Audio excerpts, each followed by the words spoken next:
হবে। এই গাছগুলোর আড়ালে ভালো লাগছে। এই ছবিটা কি দারুণ উঠলো, অননার পাশ থেকে গাড়িটা ছবিটা দেবো। আমি কত থেকে ছবি তুলছি বলো তো?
তোরা ফটো তুল।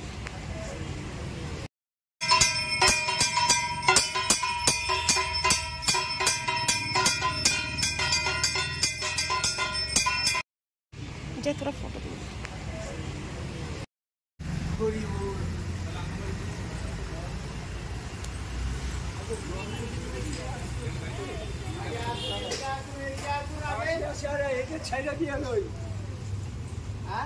আমি এদের আগে ছাইড়া দিয়া লই। তাহলে আজকে স্নান যাত্রা জগন্নাথের, তাই আজকে আসলাম জগন্নাথ মন্দিরে আমাদের এখানে, তাই একটু ভিডিও করলাম তোমাদের জন্য, একটু তুলে নিয়ে গেলাম দেখানোর জন্য। চলো রাত্রে দেখাবো জগন্নাথের স্নান যাত্রার আজকে ভিডিওটা তোমরা পেয়ে যাবে। অনন্যা দিদি আসুন, এই রে জগন্নাথ অনেকভাবে আশীর্বাদ করুন দুজনে, তিনজনকে। চলো চলো চলো চলো, আরেকটা মন্দির পুজো হচ্ছে শিব মন্দিরে। চলো তাহলে ব্যাক ক্যামেরা নিয়ে গিয়ে জগন্নাথের পুজো, শিবের পুজোটা দেখাই।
তাহলে চলো, তো স্নান যাত্রাটা দেখালাম সবাইকে। বন্ধুরা ছোট্ট একটা ভিডিও দিলাম, দেখো গতকাল ছিল হচ্ছে জয় জগন্নাথের স্নান যাত্রা, তো আমার মনে হলো তোমাদের একটু দর্শন করাই, তো তাই ভিডিওটা করলাম। খুব ছোট্ট ভিডিও হলো, তাই ছোটদের অনেক ভালোবাসা, বড়দের আমার প্রণাম এবং বন্ধুদের অনেক শুভকামনা জানিয়ে ভিডিওটা শেষ করছি। আর এখানে আমি ভয়েস ওভার দিলাম কারণ খুব চিৎকার গান বাজছিল, সেই কারণে। তো প্রত্যেকে ভালো থেকো, সুস্থ থেকো, আর ভিডিওটা ভালো লাগলে অবশ্যই কমেন্ট করো, কেমন?